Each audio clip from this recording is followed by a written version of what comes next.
ont dû dire, bah non, on n'y est pour rien, nous, puis c'est vrai, ils y étaient pour rien, voilà. Et alors après, pour toi, à la limite que eux fassent de leur affaire domestique une affaire comme ça, avec du live 24 heures sur 24, on comprend. Mais pour toi, ils exportent ça sur quasi la totalité de l'Occident et du monde. Je crois que ça tient beaucoup, d'abord à leur suprématie culturelle, ça tient beaucoup au cinéma hollywoodien, à l'influence qu'ils exercent, à la fascination qu'exercent leurs images, voilà. Et ça tient aussi à un truc tout bête, qui est la surprésence de journalistes européens, sud-américains, africains, asiatiques aux États-Unis. Je veux dire, c'est le New York et Washington sont les villes au monde qui sont peut-être les plus couvertes par la presse mondiale. Je regardais ce soir, avant de venir, le 20h de France 2. Je ne sais pas combien ils sont là, ils sont 5 sur le coup. Il y en a 3 à Boston, il y en a un à New York. Alors il se trouve qu'il y a eu l'explosion du Texas en même temps, donc il y en a un qui est parti au Texas. Je pense que France 2 a envoyé un charter là pour le... Bon. Et donc, comme mécaniquement, tous les médias occidentaux ont des bureaux là-bas avec des journalistes qui ont beaucoup de boulot, c'est vrai, mais enfin, voilà. Donc, au total, ça aboutit à cette obscénité qui fait que le malheureux enfant américain qui est mort au marathon de Boston, on connaît son visage, on connaît son nom, on connaît son histoire, alors que les enfants qui meurent tout autour du monde... Et bientôt, il va y avoir un film. Et peut-être que les droits sont déjà en négociation. Et alors que les enfants qui meurent tout autour du monde dans des attentats tout aussi terribles resteront dans l'anonymat. Non seulement ils resteront dans l'anonymat, mais j'ai regardé, puisque vous l'aviez mentionné dans votre chronique, tous les attentats qui ont eu lieu ces dernières semaines, ils ne sont pas mentionnés, les enfants. Jamais, d'ailleurs, regardez. Voilà, tous les attentats qu'il y a eu, beaucoup plus meurtriers, effectivement, que celui de Boston, beaucoup moins couverts et qui ont créé beaucoup moins d'émotions, il faut bien le reconnaître, ici même, y compris chez les journalistes et dans la population. Voilà tous ces attentats. Regardez. C'est la même Double explosion dans ce club de billard bondé d'un quartier chiite. La deuxième bombe, une voiture piégée, a sauté une fois les policiers et les secours sur place. Il y a au moins 92 morts. Plus tôt, une explosion sur un marché avait tué une trentaine de personnes. L'attaque de ce soir est la plus sanglante depuis 2 ans. Au moins 30 morts et 70 blessés en Irak. Une attaque a visé ce matin le quartier général de la police de Kirkouk, dans le nord du pays. L'attentat le plus meurtrier depuis le début du soulèvement en Syrie. L'explosion de cette voiture piégée devant une cible symbolique, le siège du parti Baas au pouvoir, a fait près de 60 morts, surtout des civils. Un nouvel attentat suicide à Mogadiscio, la capitale somalienne. 10 personnes ont été tuées près d'un théâtre par une attaque à la voiture piégée. L'Irak a été secoué ce matin par une série d'attaques à la bombe qui ont fait une vingtaine de morts et plus de 200 blessés. Une attaque contre le principal tribunal de Mogadiscio et un attentat à la voiture piégée a entraîné la mort d'une trentaine de civils ce dimanche en Somalie. Alors, je voudrais ajouter qu'il y a eu 8 morts aujourd'hui dans des attentats toujours en Irak contre des mosquées et qu'hier il y a eu 27 morts dans un attentat qui a été perpétré dans un café et parmi ces 27 morts il y avait 3 enfants. Voilà. Et ces 2 attentats, on n'en a parlé nulle part parce qu'on était tous très occupés à s'occuper de l'attentat de Boston. Parce qu'il n'y avait pas de marathon. Il y a un mot terrible dans le montage que je viens d'entendre, je ne sais pas si vous l'avez tous ressenti, c'est le mot civil. C'est-à-dire que hors des États-Unis, il n'y a pas de femmes, il n'y a pas d'enfants, ils n'ont pas de nom, ils n'ont pas de visage, c'est des civils. Imaginez une seconde si on avait dit à propos des morts de Boston, c'est des civils. Alors, juste, oui, Philippe Bilger, c'est un mot. Bon, je voulais présenter les 2 nouveaux invités, mais si vous voulez réagir à ce qui vient d'être dit... Mais je me demande s'il y a toujours une malfaisance derrière tout ça. Au fond, est-ce que ça n'est pas tout simplement le fait que l'horreur est plus ordinaire dans certains endroits, alors qu'aux États-Unis, elle frappe davantage parce qu'elle est plus rare, le premier point. Le pays tempête. Et ensuite, vous avez une... Ensuite, en décembre, il y a eu 50 gosses qui ont été assassinés. Mais tout de même, d'accord, mais la violence... Mais ce type de violence est extrêmement rare. La violence est tous les jours aux États-Unis. Mais attendez, je vois que vous n'avez pas changé depuis les assises. Mais attendez, je vais les présenter pour qu'on sache. Voilà, Guy Millière, Guy Millière, vous êtes géopolitologue, vous êtes l'un des rares intellectuels français à avoir toujours soutenu l'administration de George Bush. Vos 2 derniers livres sont Le désastre Obama et L'islam radical est une arme de destruction massive. Et Isabelle Coutempère, vous êtes l'avocate du plus célèbre terroriste vivant, c'est Carlos, qui purge en France une peine de prison à perpétuité. Et vous êtes l'avocate de la République islamique d'Iran contre le film Argo, qui raconte la libération secrète par la CIA de diplomates américains pendant la prise d'otage de l'ambassade américaine à Téhéran au début de la révolution iranienne et film qui vient de recevoir l'Oscar du meilleur film de l'année. On en parlera tout à l'heure de l'Iran. Mais alors justement, je vous pose la question tout de suite.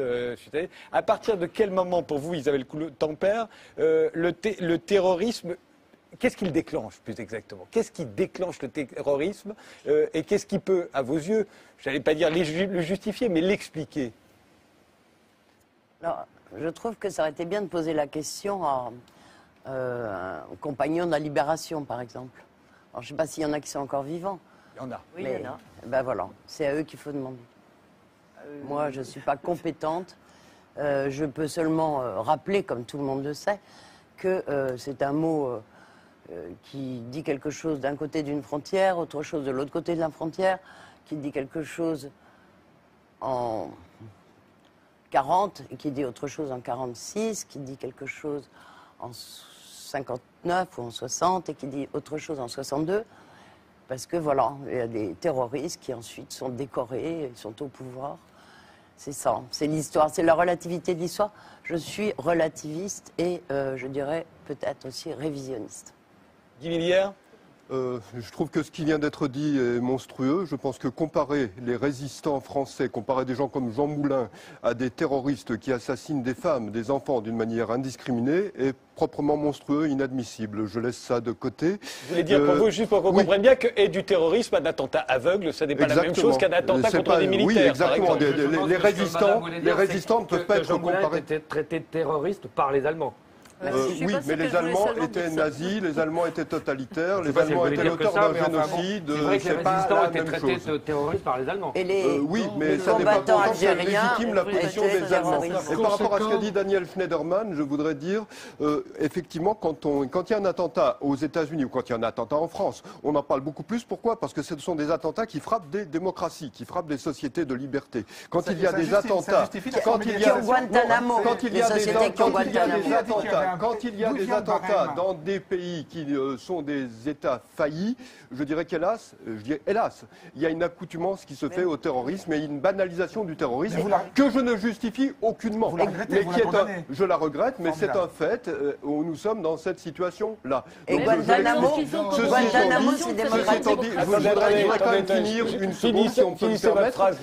Bon, je finis ma phrase quand même. Je veux ajouter que ce qui vient de se passer à Boston, c'est le retour du terrorisme à l'intérieur des démocraties. Et c'est une certaine forme de piqûre de rappel. On a eu tendance à glisser vers une mentalité du 10 septembre, d'une mentalité d'avant le 11 septembre 2001. Je dirais que c'est un retour à la mentalité du 11 septembre. On redécouvre qu'il y a un danger islamiste radical, qu'il y a un totalitarisme islamique, qu'il y a une guerre contre le terrorisme islamique qui continue. Ils n'ont même pas chopé les mecs et pour vous, c'est déjà des islamistes dangereux? C'est ça, c'est Hollywood. Ça a l'air d'être deux amateurs. Non, ce ne sont pas des amateurs, ce sont des gens...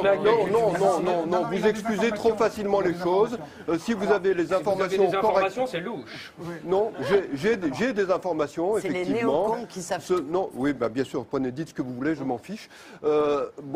Concrètement, les bombes ont été fabriquées selon des techniques qui sont apprises sur les sites d'Al-Qaïda, dans un magazine d'Al-Qaïda qui s'appelle Inspire, qui existe en anglais, qui a été compulsé par les gens en question. Sur Internet, on peut faire n'importe quel bombe sur n'importe quel site. Si vous ne voyez pas que ces gens sont des islamistes et des gens touchés par l'islam radical, c'est que vous pratiquez l'aveuglement volontaire.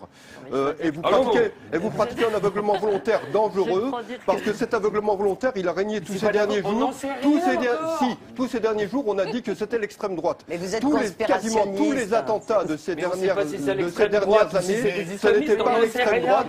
Tous les attentats de ces dernières années, à une exception près, ont été des attentats islamistes. islamistes. Il faut regarder en face le danger représenté par l'islam radical. Si on ne le regarde pas en face, ce qui va se produire, c'est ce qui se produit dans certains cercles en France, c'est-à-dire qu'on fera l'amalgame entre tous les musulmans et on va déclencher des phénomènes de guerre civile. Il faut circonscrire l'islam radical, et je serai d'accord avec mon ami Daniel Pipes, avec qui j'ai fait un livre, l'islam radical est le problème, l'islam modéré est la solution. Si vous ne voulez pas voir cela, vous vous aveuglez et vous vous préparez d'extrêmement graves dangers pour le futur du monde. Olivier Pi, France-Israël, c'est ça? Olivier Pi et Alain Benoît.